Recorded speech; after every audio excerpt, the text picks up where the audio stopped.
Sa mundong puno ng diskriminasyon, marahil isa sa pinakamahirap na pakikibakay ang laban ng mga balik Islam.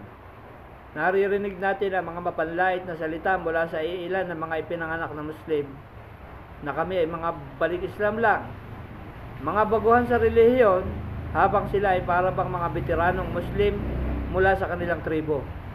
Sa mga nagpapataw ng diskriminasyon laban sa mga balik Islam, mahalaga na maunawaan ninyo ang hirap na aming pinagdadaanan sa pagbabalik Islam.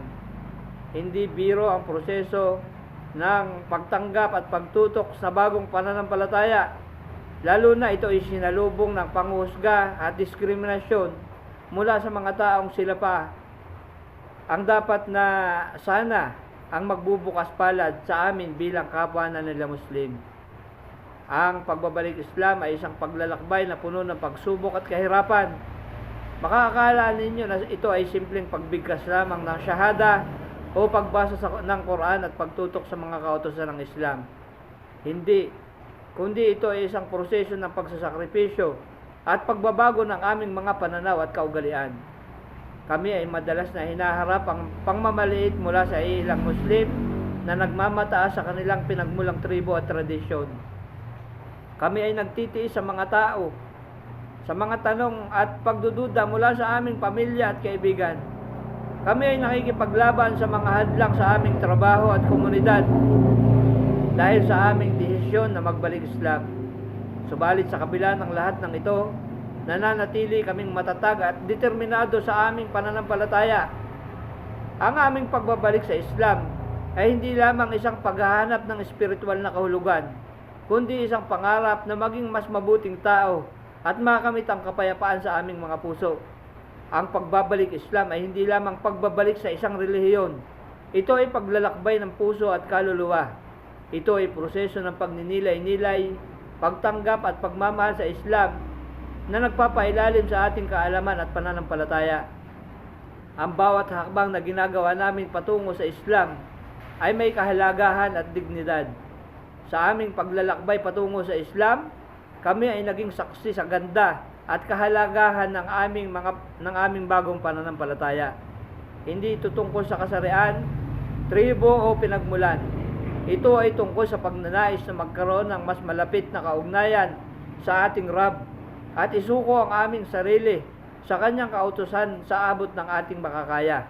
Hindi kami mga balik Islam lamang. Kami ay mga Muslim na may puso at kaluluwa. May mga pangarap at layunin. Higit sa lahat, simula ng aming binanggit ang syahada at isinapuso ito. Kami ay naging tunay ninyo ng mga kapatid sa pananampalataya. Ang aming pagbabalik Islam ay hindi dapat maging batayan na kami ay maliitin. Dapat itong maging daan tungo sa pagpapalakas at pagpapatibay ng ating samahan bilang isang komunidad ng mga mananampalataya. Kahit sa mga taong nanlalait at nagbabaliwala sa aming mga balik Islam, kami ay nananawagan sa inyo. Tigilan nyo ang inyong panghuhusga at tanggapin ninyo kami bilang kapwa Muslim. Sa pagtutulungan at pagmamahalan, sama-sama nating itaguyod ang tunay na kahalagahan ng Islam sa ating mga puso at sa ating komunidad. Sa ating pagtalakay sa isyong ito, huwag nating kalimutan, hindi binibigyan ng Allah ng halaga kung ikaw ay pinanganak ng Maranao, Tausug o kahit anong tribo. Hindi ang iyong pinagmulang tribo ang batayan, kundi ang iyong puso at mga gawain. Ito ang siyang tunay na sinusukat at iniuugnay sa iyong pananampalataya. Hindi rin mahalaga kung ikaw ay pinanganak na Muslim. Ang pinakamahalaga ay ang iyong pagtatapos. Na mamamatay kang isang Muslim na tunay na naging tapat sa iyong pananampalataya at hindi isang mangmang na ang paningin sa mga balik Islam ay lang. Kami mga balik Islam, handang ipaglaban at ipanindigan ang aming pananampalataya hanggang sa huling hininga. Patuloy kaming umaasa na maging daan upang mailapit ang lahat sa pagsamba sa Allah, kahit pa sa pagbabayad namin ang aming buhay. Ito ang mas mahalaga at mas mahalaga pa kaysa sa tribo. Assalamu alaikum warahmatullahi wabarakatuh.